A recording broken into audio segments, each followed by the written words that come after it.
अनुज कपाड़िया की हुई धमाकेदार एंट्री। अनुज ने राही और कोठारी को दिखाई औकात। जी हाँ दोस्तों, सीरियल अनुपमा में अब कहानी एक और बड़े ट्विस्ट की तरफ बढ़ चुकी है, जो दर्शकों को भावनाओं और ड्रामे के झूले पर झुला देगा। जहां एक और डांस कंपटीशन में रंगारंग माहौल बना हुआ है, वहीं दूसरी तरफ मंच पर होने वाली एक एंट्री सब कुछ बदल कर रख देती है। जी हाँ, अनुपमा के जीवन में अनुज की धमाकेदार वापसी हो चुकी है और उसकी एंट्री के साथ ही कहानी का ट्रैक एक नया और जबरदस्त मोड़ लेने वाला है। जब डांस प्रतियोगिता में राही अपनी परफॉर्मेंस दे रही होती है, उसी दौरान अनुज अचानक स्टेज पर पहुंच जाता है। उसकी आंखों में गुस्सा और निराशा साफ झलकती है, क्योंकि उसने अपनी बेटी को सबके सामने चीटिंग करते हुए पकड़ लिया होता है। अनुज स्टेज पर आते ही राही का हाथ थाम लेता है और सबके सामने उसकी गलती उजागर कर देता है। पूरे हॉल में सन्नाटा छा जाता है, दर्शक दंग रह जाते हैं और राही का चेहरा शर्म और डर से झुक जाता है। इतने सालों बाद अपने पापा को सामने देखकर राही का दिल पहले तो खुशी से भर उठता है, क्योंकि उसने सोचा भी नहीं था कि वो अपने पापा से फिर मिल पाएगी। उसकी आंखों में चमक और चेहरे पर मुस्कान आ जाती है, लेकिन अगले ही पल उसे गहरा धक्का लगता है, जब यह एहसास होता है कि उसके पापा ने उसे उसी क्षण देखा जब वो गलत रास्ते पर थी, जब वो चीटिंग कर रही थी। उस पल उसके दिल पर जैसे किसी ने भारी पत्थर रख दिया हो। वो सोचने लगती है कि पापा का भरोसा हमेशा के लिए टूट गया और अब शायद वो उनकी नज़रों में कभी अपनी इज्जत वापस नहीं कमा पाएगी। अनुज का गुस्सा फूट पड़ता है और वो राही को डांटते हुए कहता है, मैंने हमेशा सोचा था कि मेरी बेटी मेरी अनुपमा का सहारा बनेगी, उसके दुखों को कम करेगी, लेकिन तुम तो मेरी अनुपमा के दुखों की वजह बन चुकी हो। उसकी आवाज़ में गुस्से के साथ साथ दर्द भी साफ झलकता है। राही कांपते हुए अपने पापा की ओर देखती है और उसके आंसू बहने लगते हैं। अनुज आगे कहता है, तुम नहीं जानती राही, मैं इतने सालों तक कहाँ था। मेरी याददाश्त चली गई थी, मैं खुद को भूल गया था, इसीलिए गुमनाम जिंदगी जी रहा था।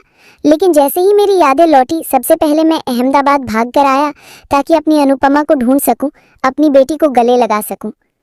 लेकिन आज मैंने अपनी ही बेटी को ऐसे गलत काम में पकड़ लिया। अनुज की ये बात सुनकर राही का दिल भीतर से टूट जाता। वो फूट फूट कर रोने लगती है और वहीं मंच पर घुटनों के बल बैठकर अनुज और अनुपमा दोनों से माफी मांगने लगती है। उसकी आवाज कांप रही होती है और आंसुओं से गाल भीग जाते हैं। वो कहती है, पापा, मम्मी, मैंने आप दोनों को गलत समझा, मैंने आपको दुख दिया, मैंने कभी आपकी तकलीफों को नहीं समझा, लेकिन अब मैं वादा करती हूँ कि मैं आगे से कभी भी ऐसी गलती नहीं करूंगी। मैं हमेशा मम्मी का साथ दूंगी, उन्हें कभी अकेला नहीं छोड़ूंगी। इस पूरे भावुक माहौल में अनुपमा की आंखें भी नम हो जाती हैं।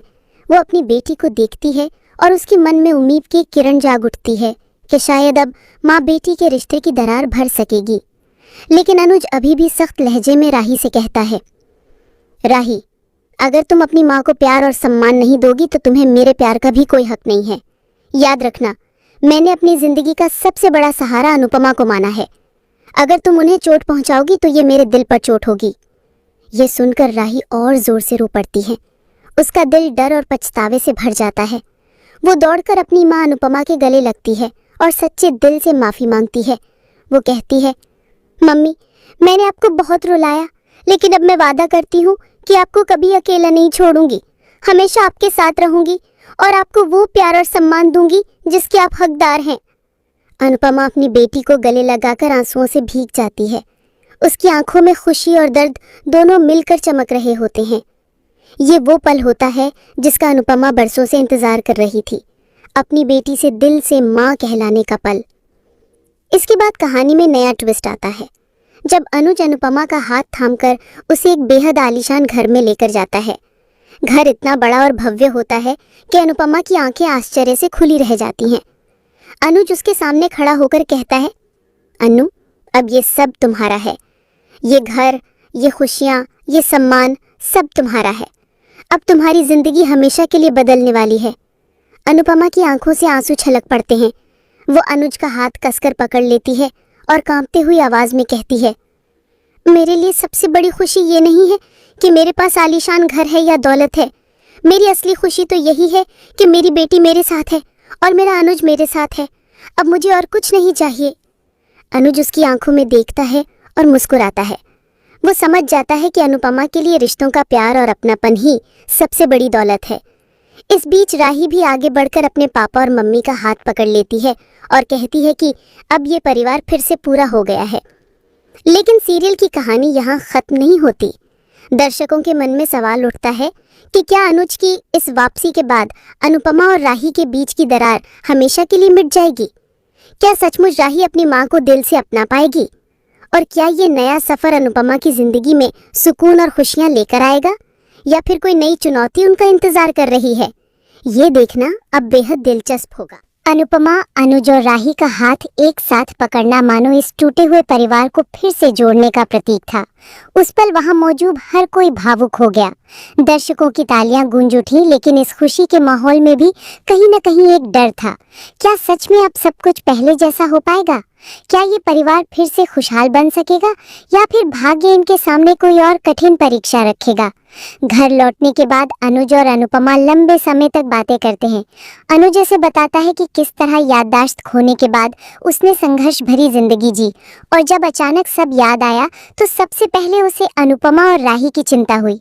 अनुपमा आंसुओं में कहती है, अनुज तुम नहीं जानते तुम्हारे बिना हमने कितना सहा। राही मेरे खिलाफ हो गई थी, मैं अकेली पड़ गई थी, लेकिन अब लगता है जैसे मेरी जिंदगी फिर से लौट आई है। अनुज उसकी आंखों में देखकर कहता है, अनु अब तुम्हें अकेला सहना नहीं पड़ेगा, अब मैं और हमारी बेटी तुम्हारे साथ हैं। लेकिन तभी कहानी में नया ड्रामा शुरू होता है। राही बाहर से तो बदलने का वादा करती है, लेकिन उसके अंदर अपराध बोध और गुस्सा दोनों पनप रहे होते हैं। उसे लगता है कि उसकी गलतियों की वजह से पापा ने पहली बार उसे देखा, और उसी पल वो पापा की नजरों में गिर गई। वो खुद को कोसने लगती है। यही ग्लानि धीरे धीरे उसे और विद्रोही बना देती है। रातों को अकेले रोना, खुद से सवाल करना, और फिर अचानक गुस्से में आ जाना, ये सब अनुपमा नोटिस करने लगती है। वो समझ जाती है कि राही बाहर से जितना मजबूत बनने की कोशिश कर रही है, अंदर से उतनी ही टूटी हुई है। इस बीच समाज में भी बातें फैलने लगती हैं। लोग कहते हैं, अनुपमा की बेटी तो चीटिंग करते पकड़ी गई थी, ऐसे में वो क्या मिसाल कायम करेगी? इन तानों से अनुपमा का दिल टूटता है, लेकिन वो ठान लेती है कि अब वो राही को गलत राह पर नहीं जाने देगी। अनुज भी कहता है, अनु हमें अपनी बेटी को संभालना होगा। उसे ये एहसास कराना होगा कि गलती इंसान से होती है, लेकिन उसका प्रायश्चित भी इंसान खुद कर सकता है। कहानी आगे बढ़ती है तो एक बड़ा ट्रैक सामने आता है। राही को डांस कंपटीशन से डिस्क्वालीफाई कर दिया जाता है। ये खबर उसके लिए बहुत बड़ा झटका बन जाती है। वो खुद को कमरे में बंद कर लेती है और किसी से बात नहीं करती। अनुपमा दरवाजा खटखटाते हुए कहती है, बेटा दरवाजा खोलो, जिंदगी एक हार से खत्म नहीं होती। लेकिन राही चीखते हुए जवाब देती है, मम्मी आप नहीं समझती, आपने तो हमेशा हार मानकर जीना सीख लिया, लेकिन मैं आपकी तरह नहीं बनना चाहती। ये सुनकर अनुपमा अंदर से टूट जाती है। अनुज आता है और सख्त लहजे में कहता है, राही अगर तुम अपनी माँ से ऐसे बात करोगी तो समझ लो मेरे लिए तुम वो बेटी नहीं हो, तुम्हें अपनी माँ से माफ़ी मांगनी होगी। ये सुनकर राही रो पड़ती है, लेकिन गुस्से में कहती है, पापा आपने मुझे सालों तक ढूंढा ही नहीं, आज आकर मुझे आदेश दे रहे हो, क्या हक है आपको? इस पल माहौल और भी भारी हो जाता है। अनुपमा दोनों के बीच खड़ी होकर कहती है, बस अब और नहीं, अगर हमें परिवार बनकर जीना है तो हमें एक दूसरे को सुनना और समझना होगा, नहीं तो ये घर फिर से बिखर जाएगा। धीरे धीरे कहानी का रुख पॉजिटिव होता है जब राही अपनी माँ और पापा की मेहनत देखकर बदलने का प्रयास करती है। अनुज उसे एक डांस वर्कशॉप में भेजने का फैसला करता है ताकि वो अपनी कला को सही दिशा में लगा सके। शुरू में राही हिचकिचाती है, लेकिन जब अनुपमा उसका हाथ पकड़कर कहती है, बेटा तुम्हारा सपना मेरा सपना है, मैं चाहती हूँ कि तुम नाम कमाओ लेकिन सही तरीके से, तो राही का दिल पिघल जाता है। उधर अनुपमा और अनुज का रिश्ता भी नए सफर की ओर बढ़ता है। अनुज उसे उस आलीशान घर का महत्व समझाते हुए कहता है, अनु ये घर सिर्फ ईंट पत्थरों का नहीं है, ये तुम्हारी जीत का प्रतीक है। तुमने जिन मुश्किलों का सामना किया, ये घर तुम्हें याद दिलाएगा कि अब तुम्हारी जिंदगी तुम्हारी शर्तों पर होगी। अनुपमा भावुक होकर कहती है, अनुज मेरे लिए सबसे बड़ी जीत यह है कि मेरी बेटी फिर से मेरे साथ है और तुम मेरे पास हो। लेकिन सीरियल की कहानी इतनी सीधी नहीं होती। जल्द ही सामने आता है कि कोई ऐसा शख्स है जो अनुज और अनुपमा की इस नई जिंदगी से खुश नहीं है। पर्दे के पीछे से उनकी खुशियों पर नजर रखने वाला ये दुश्मन बार बार साजिशें रचने लगता है, और यही नया मोड़ दर्शकों को और ज्यादा रोमांचित करेगा।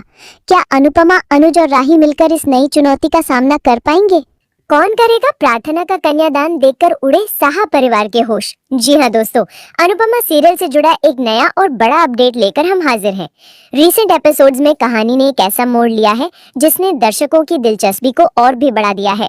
जैसा कि हमने देखा अनुपमा प्रार्थना को लेकर कोठारी भवन पहुंचती है। वहां वो आखिरी कोशिश करती हुई नजर आती है कि किसी तरह पराग, ख्याति और मोटी बाग शादी में शामिल हो जाए।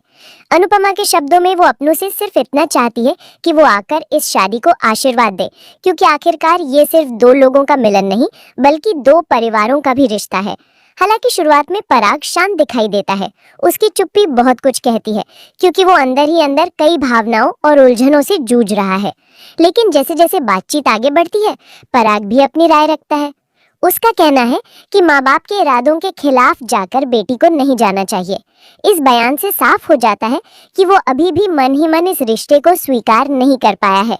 पराग का किरदार इन दिनों ज्यादातर चुप दिखाई देता है। दर्शकों को भी लगता है कि वो बाहर से शांत है, लेकिन अंदर ही अंदर कुछ बड़ा सोच रहा है।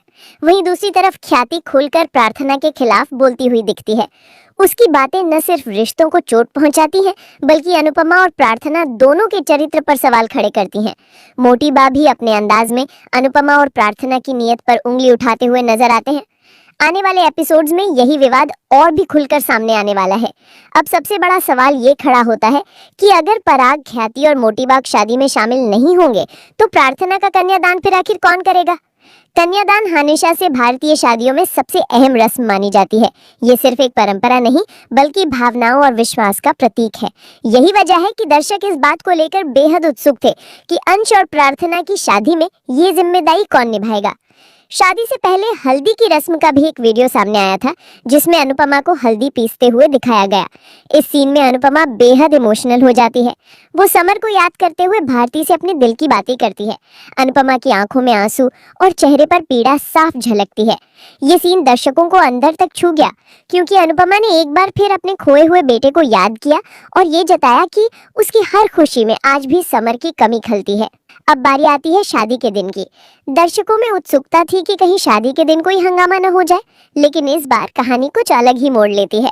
जानकारी के मुताबिक इस शादी में कोई हंगामा नहीं होने वाला। शादी बेहद शांति से संपन्न होगी।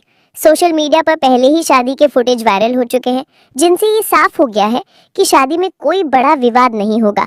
अब बात आती है कन्यादान की।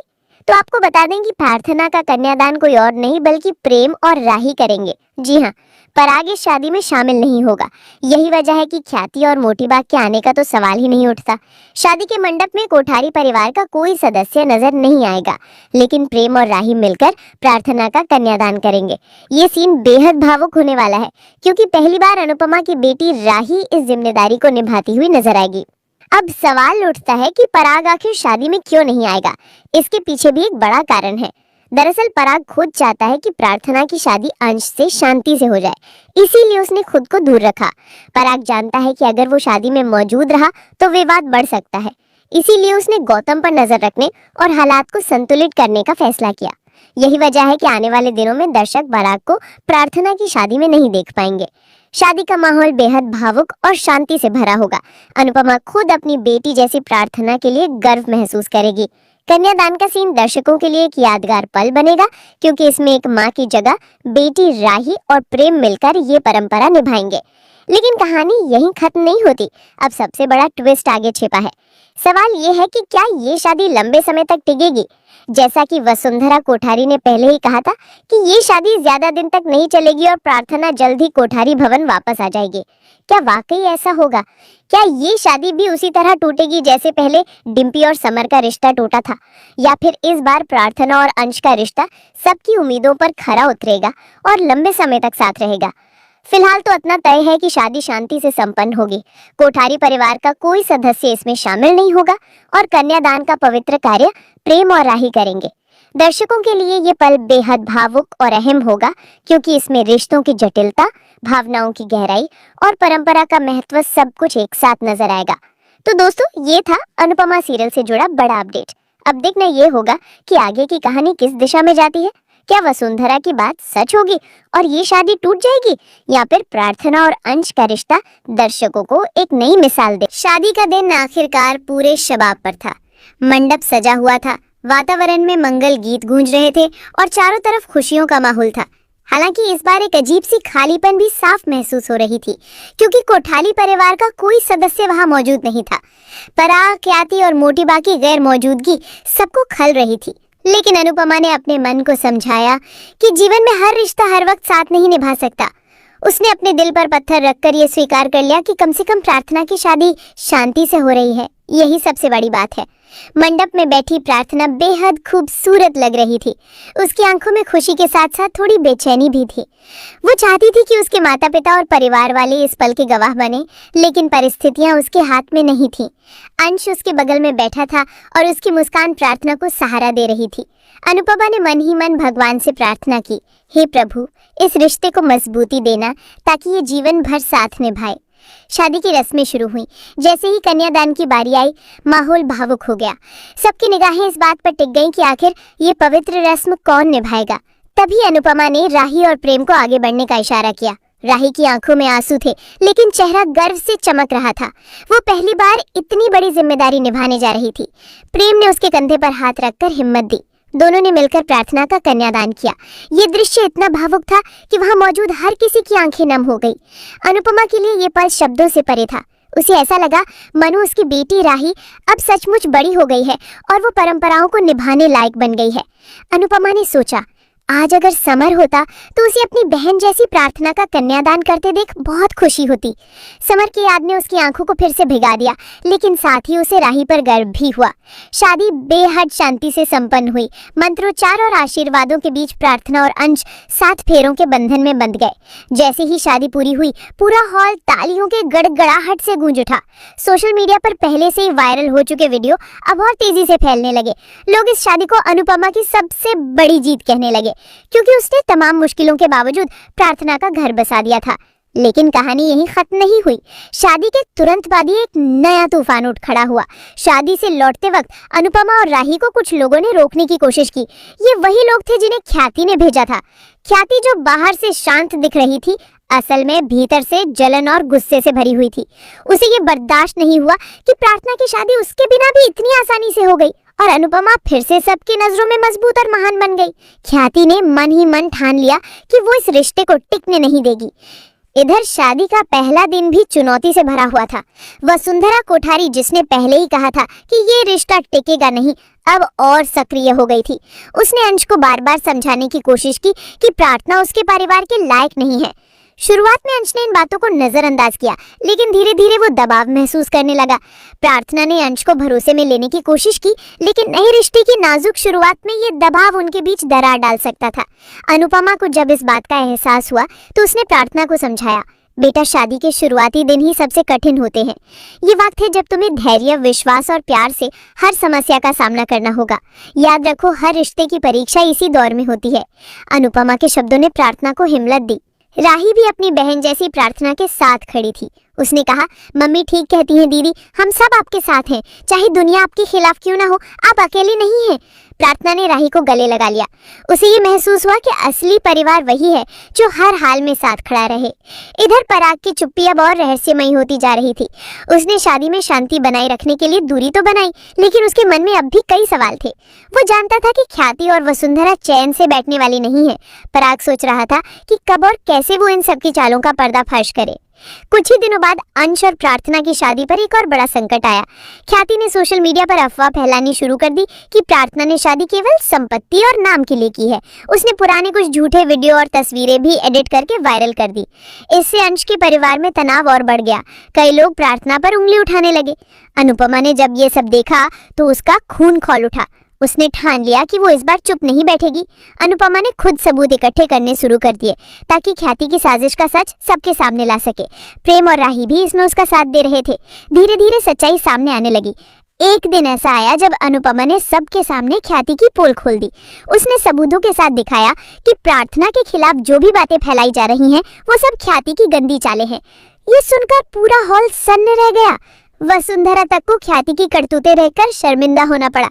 अंश को भी अपनी गलती का एहसास हुआ कि उसने दबाव में आकर प्रार्थना पर शक करना शुरू कर दिया था। इस घटना के बाद अंश और प्रार्थना का रिश्ता और भी मजबूत हो गया। अनुपमा ने चैन की सांस ली, लेकिन उसने साथ ही ये भी समझ लिया कि ये लड़ाई अभी खत्म नहीं हुई है। दुनिया में हर वक्त नए इम्तिहान आते रहेंगे। कहानी अब एक नए मोड़ पर पहुंच चुकी थी। अनुपमा ने महसूस किया कि अब वो पहले जैसी कमजोर और टूटने वाली औरत नहीं रही। अब उसके साथ उसकी बेटी राही थी, जिसने बार बार साबित किया कि माँ की लड़ाई उसकी भी लड़ाई है। साथ ही प्रार्थना भी अब सिर्फ अनुपमा की जिम्मेदारी नहीं रही, बल्कि परिवार का गर्व बन चुकी थी। आगे की कहानी में ये देखना दिलचस्प होगा कि क्या ख्याति हार मान जाएगी या फिर एक नई चाल चलेगी। क्या वसुंधरा का डर सच हो साबित होगा या फिर अनुपमा, राही और प्रार्थना मिलकर इस रिश्ते को एक मिसाल बनाएंगे। सबके सामने अनुपमा ने किया आर्यन का मौत का खुलासा, बताया गौतम का सच। जी हाँ दोस्तों, सीरियल अनुपमा में अब कहानी एक बहुत बड़े मोड़ पर पहुंच चुकी है।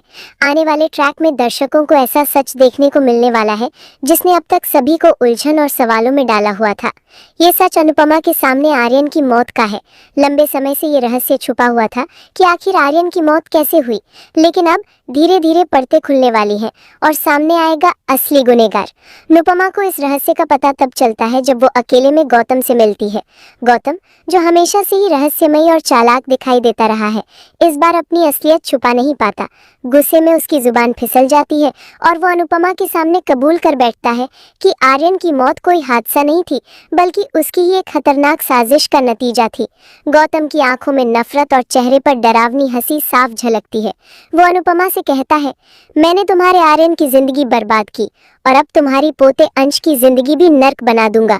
जिस तरह मैंने आर्यन को उसके ही दोस्तों के हाथों मरवा दिया, उसी तरह अंश को भी खत्म कर दूंगा। अनुपमा ये सुनकर सन रह जाती है। उसका दिल कांप उठता है, लेकिन वो अपने आप को संभालती है। गौतम आगे कहता है, आर्यन को ड्रग्स की लत मैंने ही लगवाई थी। मैंने उसके दोस्तों को पैसों से खरीद लिया और उन्हें कहा कि उसे ओवरडोज लेने पर मजबूर करो, और हुआ भी वही। नशे की हालत में आर्यन ने अपनी जान गंवा दी। बाहर से सबको ये एक हादसा लगा, लेकिन सच्चाई ये है कि ये सब मेरी चाल का नतीजा था। गौतम की बात सुनकर अनुपमा की आंखों में गुस्से और दर्द के आंसू आ जाते हैं। उसका दिल चिल्ला उठता है, तूने मेरे आर्यन की जान ले ली। लेकिन गौतम वहीं नहीं रुकता। वो हंसते हुए अनुपमा को और भी ताने देता है। वो कहता है, तुम्हें लगता है कि अगर तुम ये सच सबको बताओगी तो कोई तुम्हारी बात मानेगा? भूल जाओ अनुपमा, इस घर में मोटी बा और ख्याति तुमसे नफरत करती हैं। वे मेरी बातों पर ज्यादा भरोसा करती हैं, तुम्हारी बातों पर नहीं। तुम चाहे कितनी भी कोशिश कर लो, तुम्हें कोई सच नहीं मानने वाला। अनुपमा को ये सुनकर अंदर तक झटका लगता है। एक ओर उसे अपनी पोते की मौत का सच मिला है और दूसरी ओर ये चुनौती भी कि उसे इस सच को दुनिया के सामने साबित कैसे करना है। लेकिन अनुपमा हार मानने वालों में से नहीं है। वो अपने भीतर से शक्ति जुटाती है और ठान लेती है कि चाहे कुछ भी हो जाए, वो गौतम की असलियत सबके सामने उजागर करेगी। अब अनुपमा की जिंदगी का मकसद सिर्फ एक है, आर्यन को इंसाफ दिलाना और अंश को गौतम की चालों से बचाना। उसे पता है कि ये रास्ता आसान नहीं होगा, क्योंकि गौतम ना केवल चालाक है, बल्कि परिवार के कुछ लोगों का विश्वास भी उसी पर है। मोटीबा और ख्याति जैसी शख्सियतें हर बार अनुपमा को गलत साबित करने पर तुली रहती हैं। ऐसे में अगर अनुपमा अचानक कहेगी कि गौतम ही आर्यन का कातिल है, तो हो सकता है कि लोग उसे पागल समझें या उस पर झूठा आरोप लगाने का ठप्पा लगा दें। यहीं से कहानी में असली ड्रामा शुरू होता है।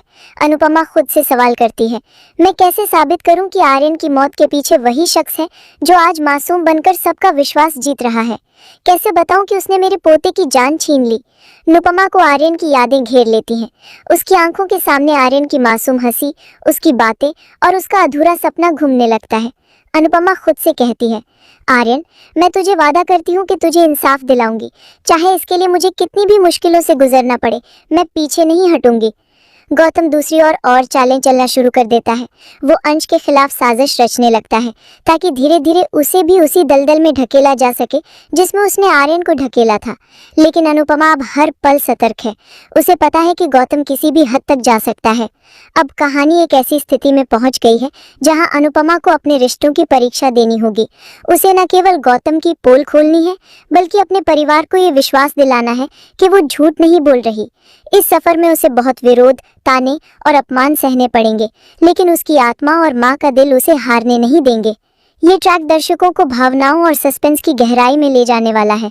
एक और अनुपमा का मातृत्व और उसकी लड़ाई है, तो दूसरी ओर गौतम की शातिर साजिशें। अब सवाल यह है कि क्या अनुपमा सच में गौतम का असली चेहरा सबके सामने ला पाएगी?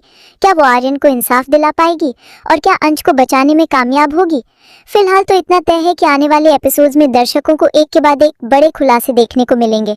अनुपमा और गौतम के बीच ये जंग अब और भी खतरनाक मोड़ लेने वाली है।